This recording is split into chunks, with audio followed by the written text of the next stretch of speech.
It left me in here for a while and then eventually booted me out. See if it comes back. Okay, I think we're back. Let's do this again. Okay, let's try this again. See if the people come back. Honestly, I mean, hey, the episode will live in the ether, right? It Anyways, will. right? It, So, it it will happen. Let's see here.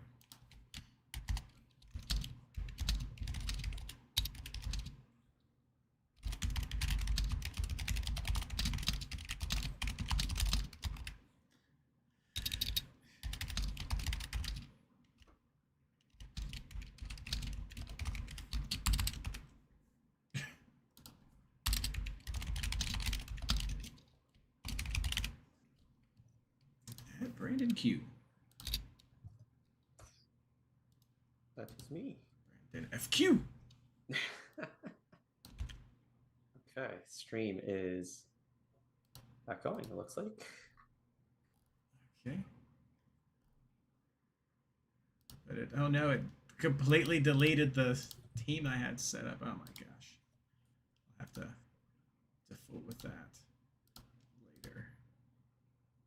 Okay, live chat, the stream. Let's get this out here. New social control, paste. And over here, control, paste. And then back to the Discord.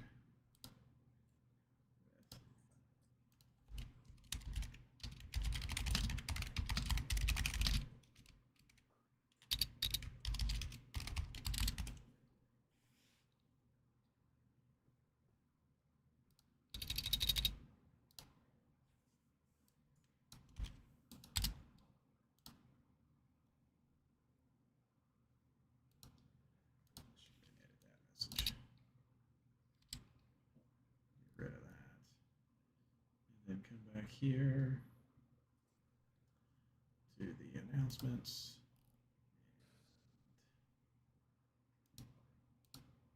Edit this. Okay, there we go. Hello, welcome back. And recording in progress. Record. There we go. All right, Ray, Eric, that was wild. I don't know what happened, but I don't know if the first part of that episode will be a lost episode or if it's or what's going to happen. But we know it happened. We know it's there. We'll see who comes back in. Hopefully, people will join. But got the social. But yeah, take two, Footy. That was wild. Like everything just locked up, and then it went all crazy. You guys got to see my Mandalorian background, and so it was all wild. So okay, well, weird tech thing that hasn't happened to us this year, at all times that we've come live. But yeah, welcome back. Glad you guys are here. The social is out again. Please do reshare it since it's a different live streaming link this time. Very strange. And we will just go ahead and get started with this. So thank you all for staying with us through that little weird kerfuffle. Hello and welcome to the MLS Fantasy Insider, our preview of Double Game Week Round 29 of the 2025 MLS Fantasy season. This episode is brought to you by the real wolves in us all. Owen, Tyler, Hannes. No. Sorry. Actually, brought to you by the amazing MLS Fantasy Patreon supporters. It's because of you that we are able to keep this project going. Find out more over at patreon.com/MLSFI. I'm your host, Reid Connolly from MLSFantasyBoss.com, and tonight I'm joined by my special guest, Brandon Q from Canucks Abroad, and maybe Ashley later, but Brandon and I are probably just going to roll with you tonight. How you doing, Brandon? Doing all right. We're finally back. Yes, finally back. So for those of you listening to this on the podcast, we had a really crazy tech problem at the beginning of our live stream on YouTube. It just stopped. Like it was a weird little hiccup, and then like it glitched, and then it froze, and then it crashed, and I couldn't get back in. And Brandon was just here chilling with everybody for a while, but now we're back, and it was a strange thing. So for those of you with us live during this recording, thank you for sticking with us as we were going through that weird. I don't know what happened. Like don't think it was an internet hiccup. So strange. I think Anyway, they'll have missed me being Christian for 5 minutes. that's right. We had a little weird. I forgot to edit a graphic with the stream, and so it was wild. You should have been there, everybody. You should have been there. What will probably be a portion of a lost episode that will never exist. Who knows? Maybe YouTube will keep some of it. I'll see. Maybe I'll have it as a little Easter egg later on.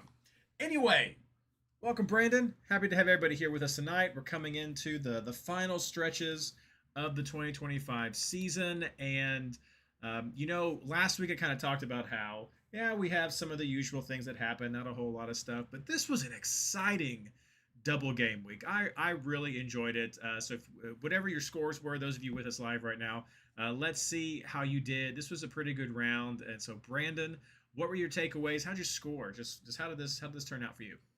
So I finished off the 216, which I think was pretty decent. Week rank is not as high as it was during the week, but I'll take it. 2 out of 3 on head-to-heads. Unfortunately lost to fellow contributor Josh Chanjo, 230 to 216. So a little bit sad about that one in ProRel, but otherwise the other two were not very close.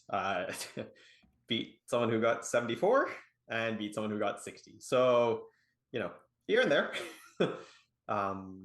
Takeaways wise, we'll just kick it off by saying, holy moly, single game week players this week. Mm-hmm. So I only had a couple of them as well. Picked up Ojeda for Orlando on a 15 was nice. Zinkernagel was a late switch just because superstitions around Dreyer and my draft league team. So that was a nice little 10 to boot. Sadly passed up on some of the bigger names, which I think you had, Reid. And then, just double game week players, dependable as always. And by dependable, I mean, holy shucks, Leo Messi and Heung-min Son. Yeah. Those are scores that we haven't seen in a while.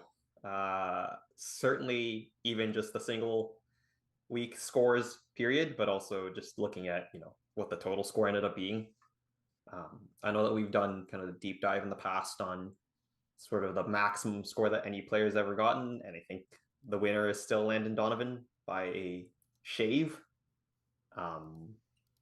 But otherwise loaded up on double game week players, which will be a common theme I'm sure we'll get into in a bit. And then rounded it out with a couple of picks that I wasn't as happy with. Now, Gosdog with a 9 on a regular week was pretty decent, but I think looking at some of the other scores that people had or players had this week, Evander on a 17, Wolf on a 19, McGlynn on a 15 as well. Just didn't look as pretty next to him. And I took a cute little flyer on Diego Luna, which didn't end up panning out. So, but hey, that one didn't matter. So that was how my week went. Yeah, I had a pretty good result. Similar score, 215. That's what I ended on. So just 1 point shy of where Brandon hit at, and I had a mixed bag as well with my leagues as well. I lost to the Hosts Invitational to Sasa Juniors, 215 to 222. So pretty close right there. In the Discord head-to-head, had an MLS Fantasy Insider Derby going on against Ashley, and she edged out with 215 on me. 218 to my 215. Then I won 2 others in a couple other leagues, but especially the ProRel Champions League, I did win pretty handily there with my 215. So out of relegation range from my own league right there for right now. There's still a few rounds left, so we'll see how that goes. But that was a nice little win to get. No, 215, definitely solid. Seeing a lot of fantastic scores in chat right now, like 230s right there. 217, 205, Gene, that's really great. I saw a bigger, I thought I saw a huge one in here. 232, 236 for Fizz, 243, there it is, Ray. 243, week rank 6 right there, overall 84, that's awesome. Ray, absolutely. He said he had Wagner, he had Ojeda, and he had Evander, so. Nearly beat the dream team. Yeah, no, absolutely. It was a great little mix, and I know some of the takeaways that I had, similar to what you were saying. as well, Brandon. My only little flubs were it was my birthday over this past weekend, and so I wasn't around when some of the lineups came out, and so I ended up I had Rusnak as a placeholder in my team, and I didn't get him switched out before the lineups came when he didn't play, except for like 1 minute in that first round. Didn't start in that first round, so I was kind of locked with him, and I would have pivoted something else if I had seen that. I then made some moves after because my bench was DePaul, Bawanga, and Nico, and I was really happy with DePaul and Bawanga scores after that first game, and so I did some maneuvering around. I had a couple of single game week defenders. I had 5 in the back, so I had room to maneuver. But I had Mueller in thinking he was going to play, and so when I saw that he wasn't in the lineup, I was trying to pivot with what I was going to do because you can't have 2 midfielders, and I needed to make sure that I got points. So I ended up I had to scrub 1 defender so that I could have DePaul come in for Mueller, and then I could have Bawanga come in for one of my 2 defenders. And so it came down to, did I keep Wagner or did I bring in a single game week player that might have had a better chance at what I thought of winning with that? And so I scrubbed Wagner with Philly being on the road, even though and they ended up getting that clean sheet. And just against all of my better judgment, I went with Orishano because I was kind of seeing some of the Cincy lineup, and I thought that there could be some potential for him to do well offensively. And it didn't pan out. Didn't pan out. Really only lost a few points with that overall, but might have been enough to get Ashley. So that was the one little flub that I get. I did have Freese coming off of the bench with that Aru, which is exactly why I know that we had talk of that strange new keeper tactic that Christian stumbled through. If you want to figure out what the 3 Peru is, just head over to MLSFantasyBoss.com. Ron did a great little article, literally from his doctor's office. So like it's very on brand with the strategy clinic there. So head over there if you want to hear more about the 3 Peru. But this was exactly why I love using the Key Peru when you're able to preview the points from your double game week before you have to worry about going to the single game. So that was great in that, and the PK save. That's just a kiss right there. So that was fantastic, and that was why we were talking up New York this week, New England previously, just being able to preview all those points. So good right there. Nice little birthday gift. It was a nice little birthday. Would have been nice to have won the Derby with Ashley, but it's okay. Beggars can't be choosers. Did want to point out that we had a lot of discussion about the forwards last week, and even though only 2 of them made the dream team, I think we were spot on with doubling up with Bawanga and Son having right there for the points that they had. 31 from Bawanga, just absolutely massive, and Messi coming in with a great result there as well. But yeah, I agree. The single game week teams really just represented, and that's why we mentioned like this happens pretty. Maybe there's one double game week where it was all double game week players, but there's always something that happens with the single game week players, and pair that up with it being near the end of the season. You're just seeing strange things that happen with some of these rotations, some of the resting that's going on. Some of our teams that have these have games in hand. Vancouver has a bunch of games in hand, and so we're going to be seeing some more of this from them as they're getting those last games out with the season. But there's all sorts of strange things that are happening. I mean, Dallas is unbeaten in 6 games now.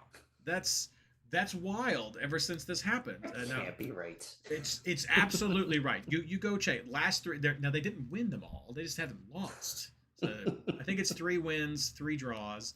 And they've just been doing so much better with since Lucho has left. They did go up against Colorado, which has had some struggles on their own. But yeah, check it out. Dallas has been going through a nice little run right there. We've seen some limited results from Austin a couple of times. I don't feel like it's super consistent with Austin to really go to them. We've been seeing points coming out of LA Galaxy here at the end of the season as they've gotten more of their main team back together. And so there's just, of course, everything that's happening in LA. and there's so much that's still going on for getting into the cup, getting into those home field advantages, getting into the shield. So all of that is going on, and all of that is definitely impacting what we're seeing from teams. So be sure to keep checking those lineups, especially as we have some double game week congestion coming up, because that's what we're going to be talking about today. Is we have another double game week coming up, and we're looking for these big players to keep producing as we go into the playoff season. And so I don't think we're being disappointed. Like Brandon said, I had some of the big names and they produced, but he'd be like Jack McGlynn. Jack McGlynn got like 15 points this last round, and so that's why we've been talking about Jack McGlynn so much. So 7 bonus points. Which was why we loved him. It hasn't been consistent, but like these are people who we've been talking about, that they're coming back and through. Some of it's going with your gut, some of it's looking at the lineups, and some of it's just about what they have online for what they're playing for as we're going into the final part of the season. So let's check in my notes real quick, see if there's anything else I wanted to mention. I really liked what I saw with Evander. I mean, he didn't get any of the goals, but he had all 3 of the assists. I mean, this is form from Evander that I think people would have liked to have seen a little bit earlier. I mean, he's still been doing great, but he has kind of had some ups and downs that have not made him like truly that fantasy go-to. And maybe a developing sleeper pick that we could be seeing is Brenner getting a brace in this last round as we're going from there. So lots of options starting to develop for Cincinnati in what's probably going to be a good game this coming weekend. So that's the takeaways that I has. Anything else you want to add, Brandon, before I check chat real quick? I'll just throw one in for St. Louis. I mean, they've picked up as well. I think, Lowen being out for a while, Levin, I'll pronounce it correctly this time. Levin being out for a while, and then being back in, and then doing the hokey pokey with Bescher and Klaus up top, and then Hartl, and then all these guys rotating in and out. They sacked coaches. So yeah, the last couple of games they've really been picking up. I know Hartl, I think, had 12 last week, if I'm not mistaken. Levin chipped in a few as well. So yeah, for me, that was kind of a nice little takeaway, was seeing them start to produce, and Klaus getting bonus points, which was kind of interesting as well, because I mean, he shoots quite a ton, but just to see the points actually adding up now is, I think, really good for a St. Louis side that is further down the table than they would like to be. Absolutely. And the last thing I'll mention before we go to our next segment is Gene made a good point right here. He had Alba in his team and then took him out because he didn't see him in the lineup, and that's because he was playing out of position last week. He played it right up on top, had a fantastic score because of that, and so definitely keep an eye on him and that whole situation there with the team as we're going into this final season, because those out of position players, that's absolutely just so nice. And Miami is pushing to try to get some of that home field advantage as they're going into the Cup. So it's going to be fun. It's going to be a lot of fun to watch how this season ends. So a lot of it is starting to lock up. A lot of teams have that little E next to their name that they've been knocked out. So, but we will be talking about how the standings, how these eliminated teams are going to potentially impact your team going into double game week 29 right after this.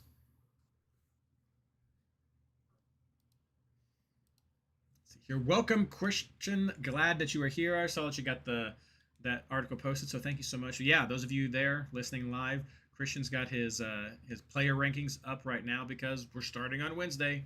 I should have teased that earlier in the show, but yeah, starting on Wednesday. So if you want to check out the thoughts from the mind of Christian Ward, head over there to MLSFantasyBoss.com and see how he's got things listed. Maybe you find some sleeper picks that you can go with right there. We'll see. Let me get the social. They might even play for that team back there. Mayhaps. That's a sweet jersey. Yeah. I guess technically not this exact team, because that one's been defunct for about 4 years. But hey, the ones that followed them.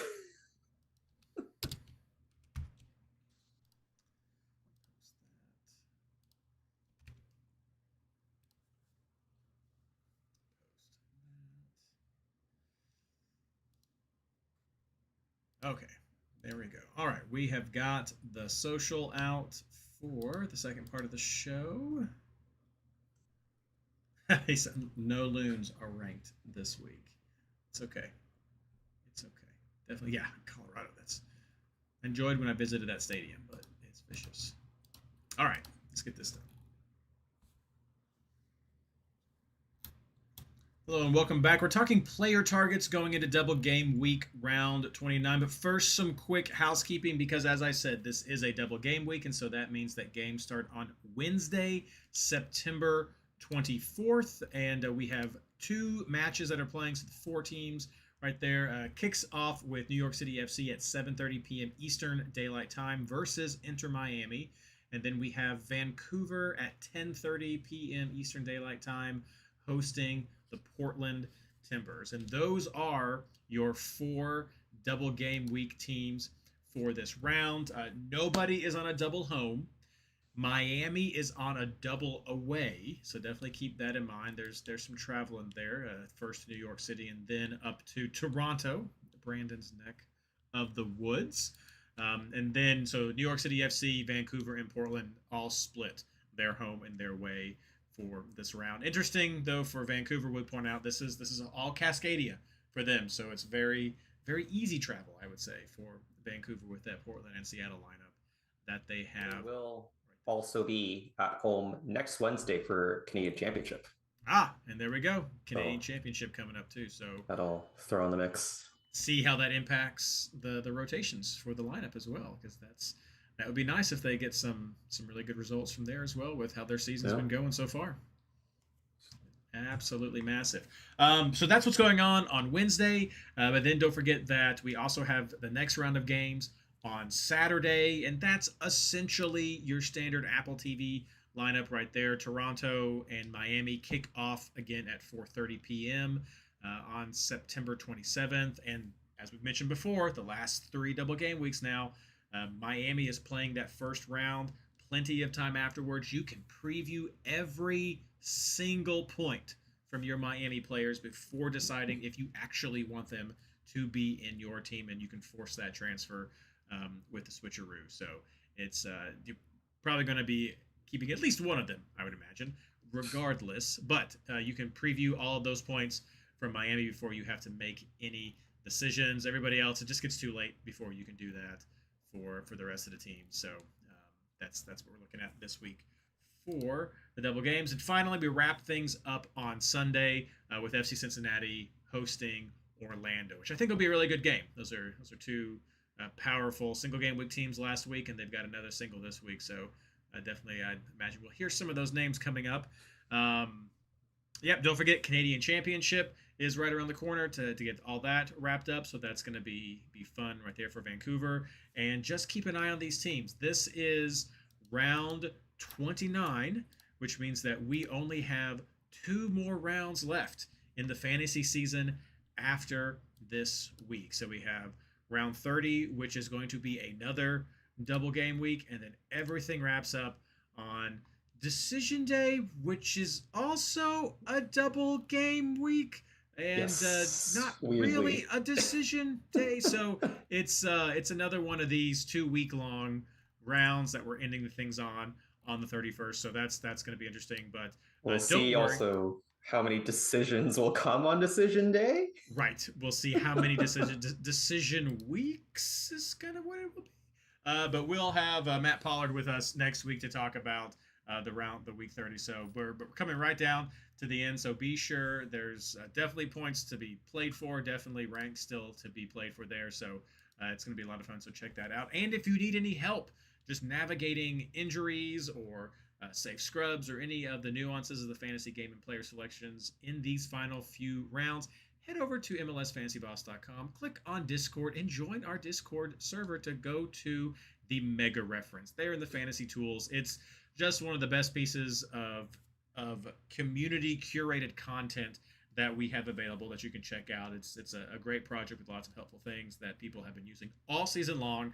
And so if you haven't yet, still time, get in on it, and then look forward to it next year. All right, that's the housekeeping. That's what you need to know. And everyone's here now to start talking about player targets. So let's do this. As always, Brandon, starting with keepers and defenders, who you looking at? Well, unsurprisingly, we're going double game week again. So I am Takaoka on the front end or back end, depending on how you look at it, coming off of Matt Freese for NYC.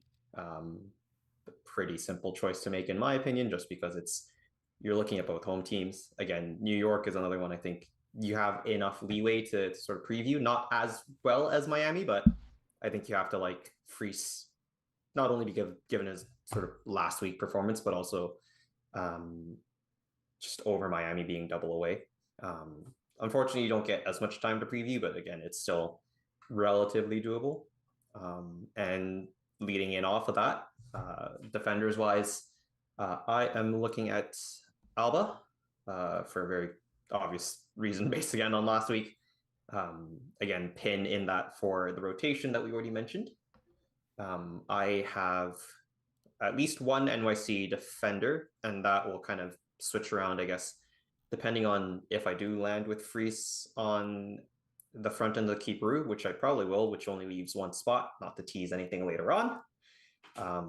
I've got Ocampo on the back end as well, and that, just to tease onto what Ron had asked in chat, with CanChamp coming up next Wednesday, October 1st for the Whitecaps, I'm leaning away from Ahmed just because, again, for those that don't know, Canadian Championship has a rule that requires teams to have 3 Canadian starters in the lineup. So for Vancouver, with Adekubi on the injury list, that whittles them down to a smaller pool of names. Now, granted, a lot of those names are starters, but it'll likely mean that we probably see Beaumer in goal, as they've been running all tournament long, as well as starting, at least I would imagine, with Ahmed and Nelson on the wings.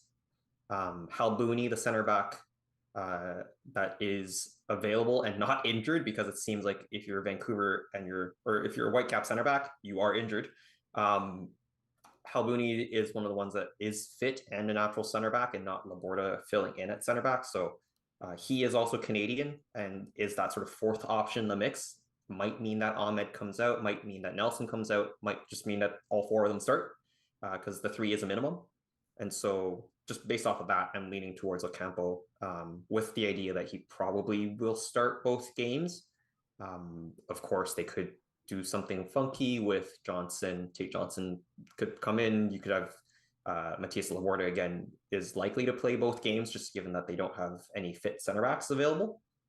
And then outside of the double game week players, I just have a couple of singles based on bonus point generators. So I am looking at Lovitz for now for Nashville, although that's another one that becomes interesting when you consider that US Open Cup final is also on October the 1st, and that'll be Austin hosting Nashville. So we'll see how that one goes. That one might just come down to the lineups.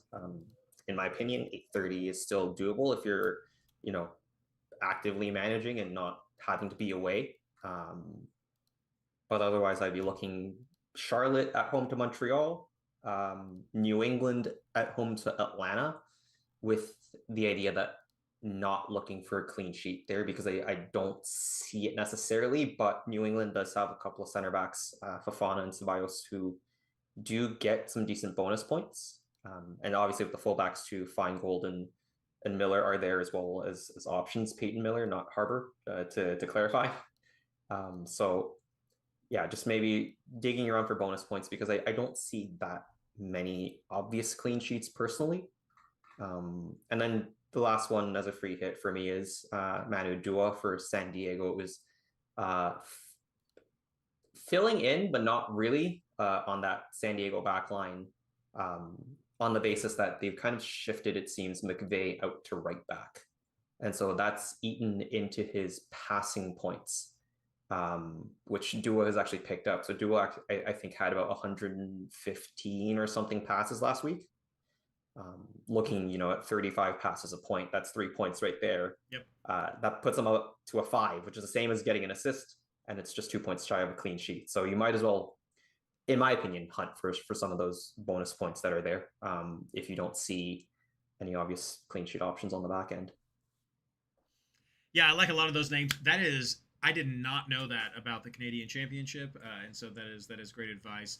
But just underscores the importance of looking for that game, looking for that lineup, and see who's going to be there. So fortunately, it's at 10:30 Eastern time, so it might have to be up a little bit late, but definitely check out the Discord lineups to see what's coming. About 9:30 is when you'll see that lineup come out. So very important for that one. So what I will say then is I have the same keeperoo in mind right here, looking at that Takaoka and Freese lineup. I just don't. I know I went over a lot about how you can preview the teams with the double game week. If you're doing that this week, Vancouver plays the last game on Wednesday, the last game on Saturday. New York City plays the first game on Wednesday, and then they play the 7:30 block is in the games on Saturday. So that's going to be ending around 9:30, which is just going to leave you with some questionable options for your single game week. So I mean, looking at that, you can't do Portland because you'll have them at the beginning. If you like Portland, you could go with that. I'm not sure. As I mentioned earlier, Dallas is on a 6-game unbeaten streak. So I'd be a little wary of Portland's clean sheet chances, just as I am against them hosting Vancouver already at the very beginning of the round. You could give a shout out for LA Galaxy up against Sporting Kansas City, but I feel like there's still opportunities there with the Galaxy. San Jose, as we've said all season long, they've been allowing goals, but they've been scoring them. And so I think, like what Brandon was saying, if you're looking at San Diego and you're looking at someone like Dua, it's because of the bonus points. You're not necessarily expecting that clean sheet. And so that's not where I'd want to put a single game week keeper. I don't know what's going to happen with Seattle. Again, that's Cascadia. I rarely bank on clean sheet for Cascadia. And so I say all of that to ramble into that leaves you with the Sunday game of FC Cincinnati versus Orlando. There's some questions about Celentano coming back from his injury. So I just don't like the options that I would pivot to normally when I'd want to preview all the points for a double game week keeper. So I'm happy to go with Freese on the bench to see what his points are before going into Takaoka on 10:30. I'm sort of expecting that Freese won't keep the clean sheet and that I'll just be going with Takaoka, which I think has the better chance. But who knows? Maybe he'll get another PK save or something like that. And we've seen Messi botch a free kick already, so who knows? All that stuff could happen, and it may end up being Freese that I want to go with. But I think that is by far the head and shoulders keeper pick that you're going to go with right there. Like Pantamis and Ustari, I just don't like them, especially with Miami having that double road game right there. I think it maybe also comes down to the opportunity cost. If I can, you know, bring in that sort of idea that with the assumption that you do go with an NYC either midfielder or forward, that kind of leaves you with two slots open at the back. Less than that if you go with two mids or a mid and a forward or whatever combinations that spools into. I think for me it comes down to a question of, do you get more points from Freese plus some other defender versus like a Pantemis plus a Justin Hawk or a Kevin O'Toole, someone who's going to play both games. And I think that's what I'm going to spend most of my week pondering, is just what the marginal difference there maybe is between, and especially for those, I think, closer to the top of the table as well, or top of the leagues, I guess, more so. I think could be interesting is which combination of that gives you more points. Is it Freese and another defender, or is it another goalkeeper and some NYC defender? No, absolutely. That makes total sense. Christian asked about Orishano being a viable option, and I mean, I'm not going to write him off as a defensive option. I mean, for me, the three go-to that I have is Alba, because I'm playing out of position. I had Ahmed in the team, but I'm just going to replace that with a Vancouver defender is what I'll Even throw. more so now that I'm being told that Ocampo is on yellow card accumulation and Exactly. Laborda's on watch, so that'll be interesting. Exactly. So it's like, but I want a Vancouver keeper, Mhm. or sorry, a Vancouver defender, because I like that. So we'll see what happens. So I want to have a Vancouver defender there, and then I have a Hawk as well with New York City, because I'd like to have that option to double up there. After that, I have Wagner on the road to DC. DC's eliminated. DC's not very good, so I like the opportunities for, you know, I never just discount DC though from scoring because of Benteke. So maybe a clean sheet, but mostly just offensive potential from Wagner, with him being the top defender as well right now overall. Hey, maybe Peglo or Pirani will contribute something. Yeah, you never know what happens. And then after that, it is just looking for other options. I mean, you mentioned Charlotte before. I mean, I think Charlotte's a great shout out, even if you don't like one of the double game week keeper options and you want to do a single. I mean, Charlotte's probably the best single game week chance you have right there. So like someone like Tim Ream or Melanda, you could go with.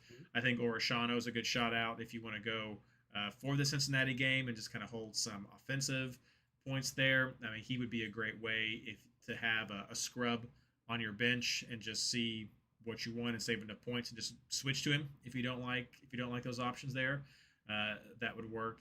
It gets kind of questionable after that for me with some of the lineups. I just don't know how to take RSL versus Austin. I mean, Nashville's got some usual suspects that you go to, but I don't know if I like them more than people like Wagner or Ream or Shano, and some of those players. Or even if you wanted to, you could take the flyer with a double game week Portland player as well and just have them there on the bench because they may end up getting more points even if they get 2 losses or they don't get 2 clean sheets or I mean there could be some bonus points there that you can go with if you don't go. I mean it's kind of bottom of the barrel. I'm not usually looking at Portland for defense, but I mean it's a double game week and so they're usually getting about 1.5 points comparatively. So you can go with that. But that's who I'm looking at for the lineup. Going through chat real quick. Points out that Alba may not be out of position with Suarez back. Fair point. Absolute fair point. I would still go with Alba as well, though, just for that offensive potential that he has. So, and obviously, I think the asterisk is on there anyways, because again, having 2 double game weeks back to back, decent amount of travel to get up to NYC. I mean, Toronto's as close as I think. I mean, without going to New England, Toronto's probably as close to NYC as you could get. Same distance as Montreal, for example. So they're pretty close, but again, still asterisks on, can Alba play 200 and or what 300 trying to do math on the fly, 360 minutes in 2 weeks. It's a good question. We will find out. We will find out because Miami is trying to get home field advantage. I mean, that's going to be big for them. I mean, they're in the playoffs, so I guess they're not technically in. They don't have a little X by their name, but they definitely want that home field advantage if they can get it from someone tripping up. All right, let's move on to midfielders. Brandon, who are you looking at? Going back to the double game week, I think we've seen defensive midfielders have their value on double game weeks. So I've got DePaul hiding on my bench. With the idea of previewing both games, again, with also considering that DePaul's another one that I could see them resting a little bit as they go into this sort of playoffs push. Obviously, they'll need him to play, but I think they'll also want to keep him fresh for when they actually do get into playoffs. And so previewing that one, the alternative there, I suppose, is a guy like Berhalter. Although, again, he probably starts that CanChamp game because it is a title. He played a pretty decent role in their big win over Forge in the semifinal at home. So, thinking of copying over pretty much a similar lineup as that game, I foresee Berhalter starting that one. So it pulls me off there a little bit. But otherwise, I've gone with mostly single game week players. So Evander, Carl's Heel, I've gone Zinkernagel, and I've gone Mukhtar. Again, USOC asterisk on that one. I suppose alternative options. I scribbled down Dreyer again, I think is being at home. San Jose's given up goals. It seems like an obvious one to me, and Hannes Wolf as well, just for the double game week. It is a little bit, I think, point chasey given the performance last week, but there is a rivalry game in there against Red Bull, so potential for fireworks there, I think. And then I think just the last point that I had was, again, going back to that whole St. Louis spiel off the top, Hartel or Leuven, you can kind of coin flip the two of them, I think. If you're looking for that fifth midfielder argument, they are at home, but it is at home to LAFC. So, do you think St. Louis can break through LAFC? I think they can, but it'll be tight. So definitely a bit more consideration there, I think, than elsewhere. Yeah, I agree. I think there's some risk with not that I'm always going to LA for clean sheets, LAFC for clean sheets. So No. I mean, I definitely think that there's enough quality that they can get some points. There's some point sharing, as you pointed out, and so it does make it a bit more risky. And yeah, I agree. I like the Paul. You didn't mention Mueller. Do you have any insights into him since he didn't play last week? I believe the injury report was an adductor injury, which had him questionable. I don't think I've seen anything since then, but I wouldn't be surprised if, again, that's one that they're taking very day to day. We've already seen him provide with that whole hat trick situation on his birthday. So, right. Suffice it to say, he would help them.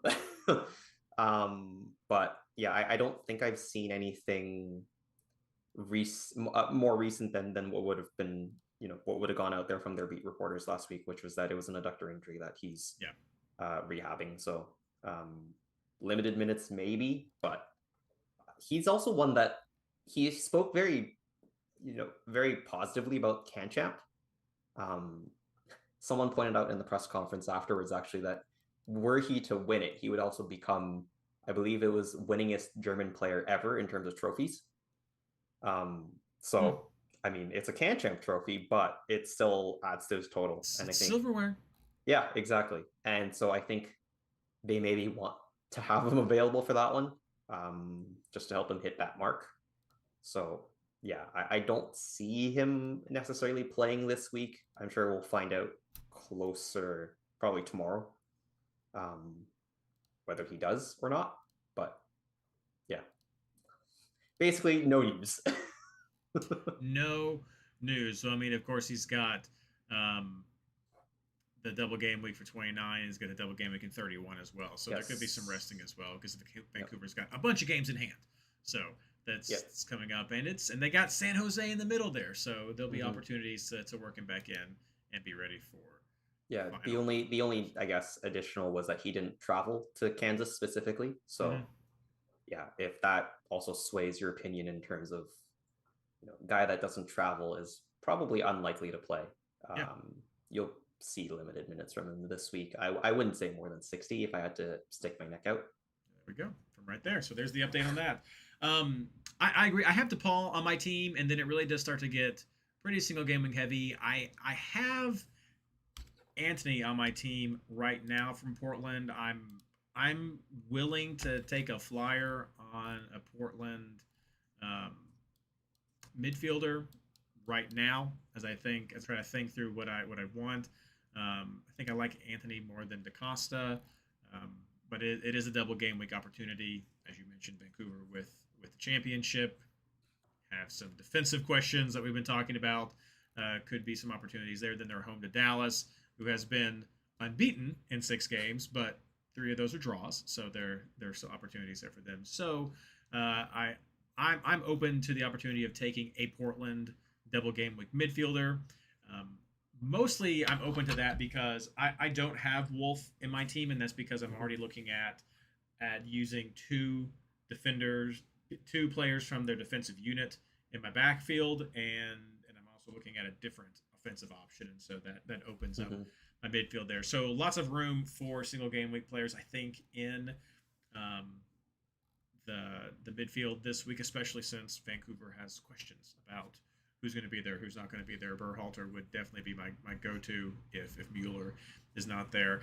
After that, yeah, Evander and Dreyer definitely go-to. Just the form that Evander's on. Dreyer's not far behind him, but I don't think it would be out of this realm to be considering McGlynn. I mean, we talked about him a little bit ago at the beginning of the show. The last 2 games, he's been putting up bonus points like we love to see, which we've seen from him in spurts throughout the season. I think he absolutely has that potential to do that in Nashville, and so there's just a lot of opportunities right there. I agree with your take about the St. Louis options. We did see in the last round that Rusnak came back and played 70 in Austin after getting 45 at Miami. Now they're at home for the next 2 games, 1 in 29 and 1 in round 30. And those are both Cascadia. So this could be a time when Rusnak gets featured for those 2 very important games for those teams. And so I think he's someone who you should be thinking about as well as you're going through that lineup. And I'm not going to discount Ojeda as well, because there are some questions about Cincinnati's defense with who's going to be in goal. Is Biasa going to be back? And they've been allowing some points for this time. Fortunately, they've been able to get the goals on the other end. At least last round they were. But there is some weakness there. There's some opportunity, and Ojeda has a lot of quality right there. So I think those are a lot of the names. I'm not really looking at Mukhtar, only because I've struggled with him like in his consistency with this time. But I can't fault he's certainly one that I would prefer to bench, but it's just with that 8:30 kickoff, it's a little difficult. Now, granted, I love the McGlynn shout actually, because if Nashville do rotate for your Open Cup final, which could take place because again, out of conference games, so it's a little bit easier to rotate in those. That could definitely open the door for more McGlynn bonus points. That's for sure. Oh, I see your comment in chat. Something Gald. Yeah, that could absolutely. I mean, if he is starting, I'm down for. The Gald comment was more on, I think there's a question of again, just going back to the Mueller injury. The rumor there was precautionary, which would suggest he might play. But we've also seen from the Whitecaps camp this year that precautionary has several meanings depending on what stage of Ryan Gall's injury return they've been at. Not to fault them, but he's been precautionary for the last 4 months now. So, I mean, make sure he comes back in good health, because that's going to be a massive just offensive midfielder. Just it's going to be massive next year for them with all those pieces that they have. Oh, easily. But yeah, no. So I mean, that's my take on Mukhtar. Just hasn't been super consistent. I would absolutely agree that if he is there, he's that 5th spot coming off the bench, as some of those other guys I think are definitely fighting for you right there for that 5th spot as well. Let's see here, going down through the links. Zinkernagel, I mean, Columbus, I think it's just kind of the same copy paste there. I like Evander and I like Dreyer as the top 2, paired up with a couple of double game week players. And so a lot of these are just the names that you're seeing playing for that 5th spot, whichever one you think is best. Like a lot of these are very similar with the reasoning and the opportunities, that it really just kind of comes down to some of the gut that you think and some of the stats. So check some of those out. They'll be coming out on the Discord as we get closer to kickoff. So on Wednesday, so just keep an eye on those. All right, let's wrap things up. Well, I guess not wrap things up. Almost wrap things up with forwards. Brandon, who are you looking at? I'm going to shout out Cam on the Discord at this point of the idea of running Son, Bouanga, and Messi to the end of the season. Yeah, because it's certainly possible this week, and there's some future weeks too where it's a great shout in terms of you can just kind of set and forget for the rest of the season.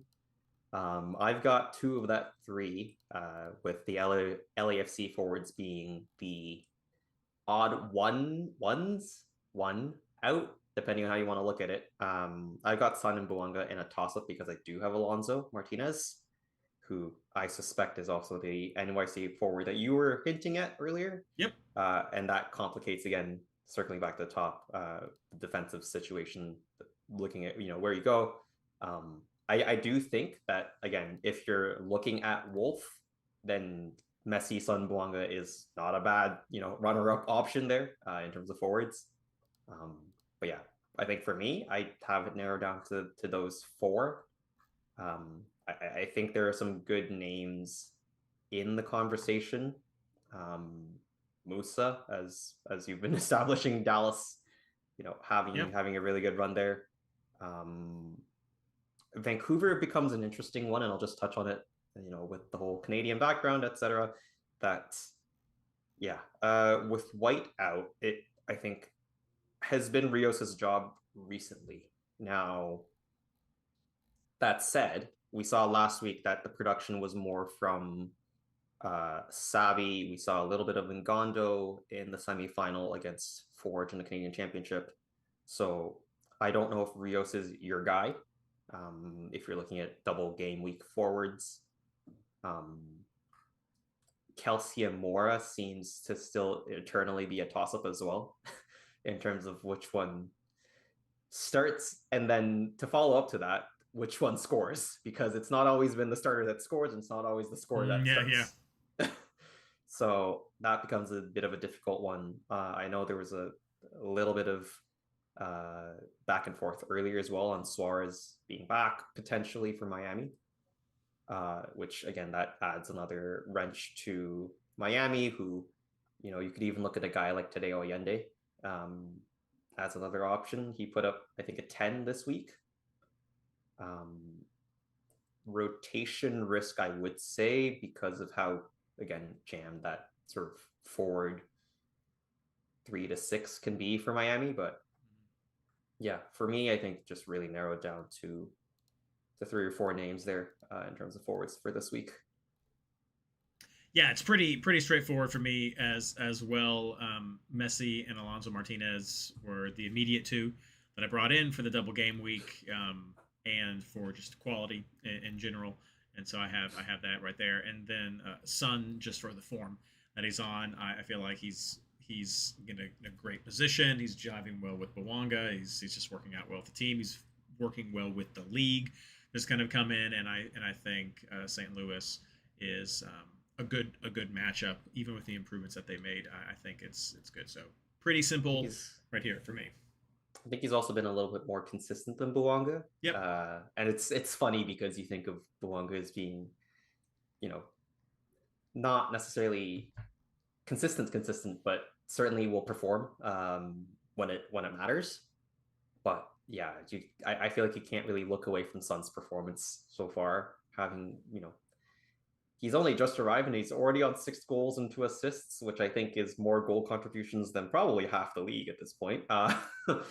So yeah, I think for me, Sun probably edges that 50-50, but I definitely see the case for Blanc as well. I agree with that one. How dare you mention Barrios in chat, Ron? Oh God, that's ridiculous. That's ridiculous. Yeah, no, I mean, I get the idea of people talking about Suarez coming back after having not played in 2 games on the road. I mean, I'm not going to say no. Like, I've seen he's produced as well, and with and without Messi. I just like Son's chances. I like Sonny how he's playing right now. I think the only reason you would stray away from that is maybe if you're not a fan of the away game, period. Mm-hmm. It's not an insignificant amount of travel. I don't know how much that matters to Bawanga and Sun, who have played games after 15-hour international flights in the past. Right. So yeah, they're pretty used to it. I certainly see there's a case for some of the home forwards because it's at least their home. But yeah, Surridge, Lozano, Chucky. Navarro, maybe. Colorado at home has been a mixed bag this season. Mm-hmm. I know I was looking at Aronson very briefly as well for mids.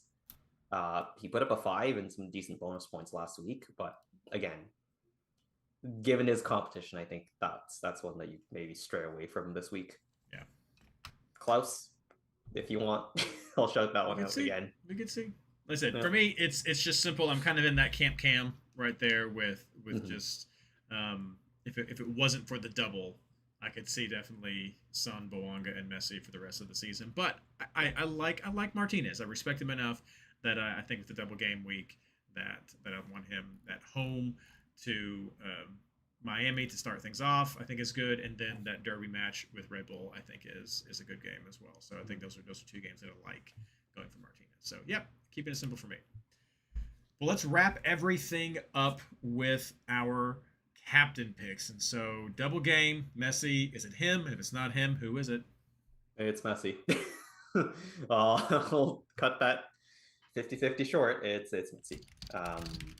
Unless he doesn't play the first game and then there's some consternation there to happen. I think in that case I'll probably default back to Alonso just again because he has a double game week. He seems to score really irrelevant of the number of minutes he plays. He's been biting me in the butt on that one for a whole season at this point, because I always go, okay, but you can't take Martinez because he scored the last 4 games and then he scores for a 5th game in a row and I look like an idiot. So yeah, if Messi doesn't play, I'll go to Alonso and inevitably he'll score about 4 points and I'll be sad, but that's where it'll be. That's that gambler's fallacy right there. So exactly. It doesn't have to be true. Yeah, no, same. I mean, there's I know not a lot of difference. Just this lineup. It's Messi because of what he's been doing. Of course, the caveat for if he's not starting, and if he's not, then Martinez because he's also been doing fantastic things. So there's an interesting conversation in chat going on right now about Suarez, which is him not scoring any goals on the road this year, and Christian's counter with, but how many assists has he had on the road? I'm not looking that up because he's not one that I'm looking at right now. But what I will look up is, again, we look at Martinez. He's had some spurts, but over his last 6 games, he has scored, no scored, scored, no scored, brace. So he's on pretty good form. Before that, he scored in 3 games in a row. So since coming back from a couple of, I guess, an injury that he had earlier, kind of mid-season, he's been doing really well with getting some goals. He gets a few key passes. He's usually good for at least 1 bonus point on a key pass and 1 bonus point on a shot. So he's okay with some of the bonus points. Not the best forward for bonus points, but he is absolutely okay with that. But if we're looking for a forward who you can also look to as someone who's going to provide those bonus points, that's Messi in a package. I mean, he's got 3 bonus points from key passes in his last 2 games. He has all kinds of shots. He gets some passing bonuses every now and then, but he's mostly looking at some of those key pass opportunities so he can score, he can assist, and for a double game week, it's just a no-brainer for that. And we'll see. There might be some minutes. There might be some minutes that gets rested here double away. We'll see what happens with him. But he just signed that contract, so we'll be seeing him a little bit longer. I think that mid-season for Alonso as well was actually international duty. Was it? Yeah. At the Gold Cup with Costa Rica, so that makes sense. Yeah, there's that gap, but again, it's I don't know if we've actually discussed this on the pod before as well, but there's been some math being done in the Discord in the background where people have tentatively seemed to have worked out that shots does figure into key passes. Yeah. And so again, if you have a guy like Alonso that shoots at least 4 times a game, that's kind of automatically 2 bonus points and not just 1, because they kind of translate quite equally. And so, yeah, Alonso, for me, for all intents and purposes, is kind of the guy that just likes to prove me wrong. And we do have the update. Suarez has 1 road goal and 4 road assists. So, as Christian says, gross. Thanks. So there you have it. that is who we're looking at going into this round. A lot of familiar names. A lot of it's going to depend on though on how you want to fill some of those key pivot spots with your team, and if you want to take some risks. If you want to head over to MLS Fantasy Boss, Christian already has his article up for his player ranking, so check that out right there. But let's wrap everything up tonight with our plugs. Brandon. I will plug, as Thomas Muller would say, Dare Discord. Join us on Discord for all the fun, all the stats that you could ever want, player rankings, trying to think of everything else, Mega Reference, polls, all the polls that you could ever want. The community. Yes. The community. Yes, all the community polls. And good. Not polls in the sense of people from Poland or the giant metal rods that you stick in the floor. It's okay. Of course, I'm going to plug MLSFantasyBoss.com. Some fantastic articles that we've had this season as well. Again, Ron put up a video last week with an emergency edition of the Strategy Clinic, which has been a great long form article series that we've added this time. Christian's already got his rankings up there. Be on the lookout for the rest of the articles that we have coming up over at MLSFantasyBoss.com. It's been a great year. We've got a few more rounds left, so we hope that you will stick with us indeed. And as always, good luck.